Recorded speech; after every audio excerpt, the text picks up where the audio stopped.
Hello, good afternoon. Good afternoon mula sa aming kinaroroonan dito sa North Carolina.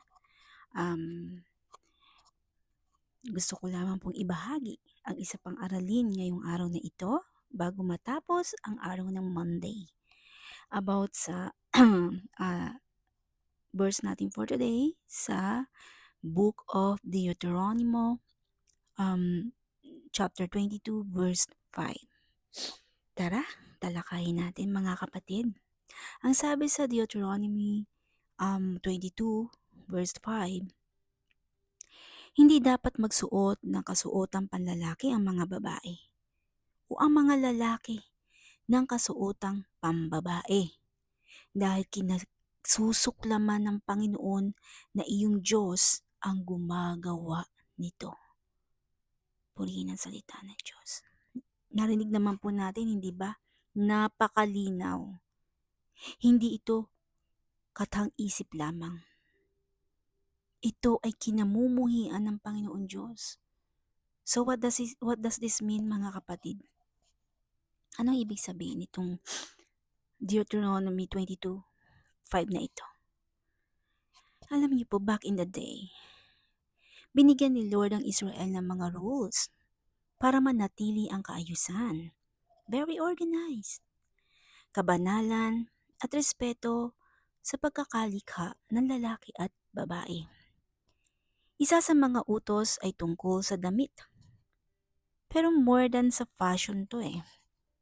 Ang point, huwag nating guluhin ang disenyo ni Lord sa kasarian.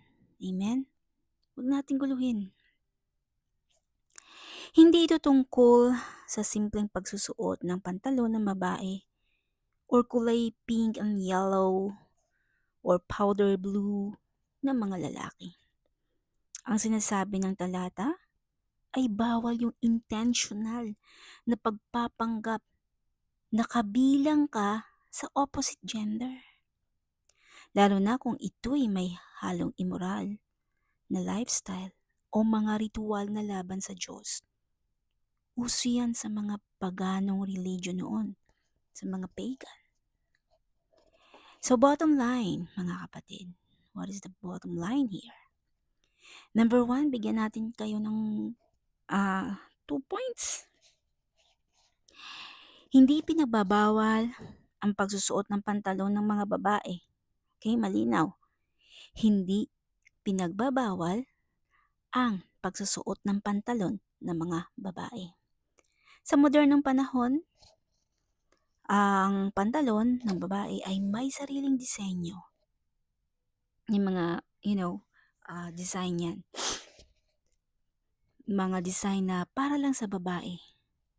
Kaya kapag babae ang nagsuot ng pambabaeng pantalon, hindi niya nilalabag ang kasuotan ni Lord. Amen?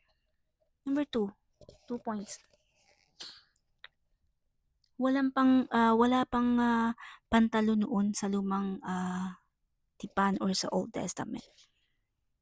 Noon kasi pare-pareho silang nagsusuot ng mga robe or tunic. Kaya ang utos na ito ay hindi literal tungkol sa pantalon. Ulitin ko. Kaya ang utos na ito ay hindi literal tungkol sa pantalon, kundi sa pagsusuot ng damit na ginagamit para magpanggap bilang kabilang kasarian. Amen? So, let's straight to the point. Huwag tayong paligoy-ligoy pa. Ayoko pa naman ng paligoy-ligoy. Let's straight to the point.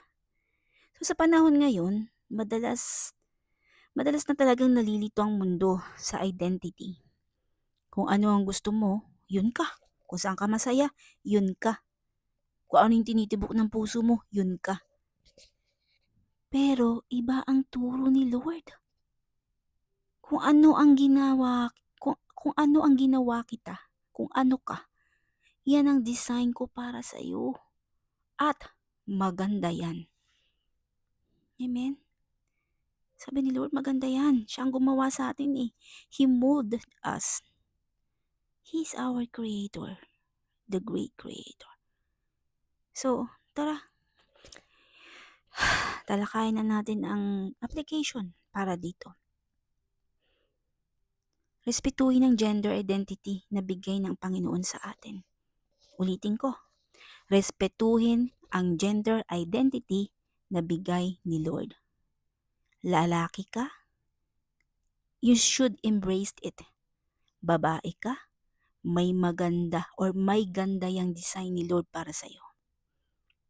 Maging totoo sa kung sino ka ayon sa plano ni Lord. Hindi mo kailangang magpanggap para lang matanggap ng mundo. Ulitin ko, hindi mo kailangang magpanggap para lang matanggap ng mundo. Mag-ingat sa mga impluensyang nagtutulak na burahin ang pagkakaiba ng lalaki at babae. Hindi ito hate ha. This is a protection for us. This is a protection for you, for me, for everybody.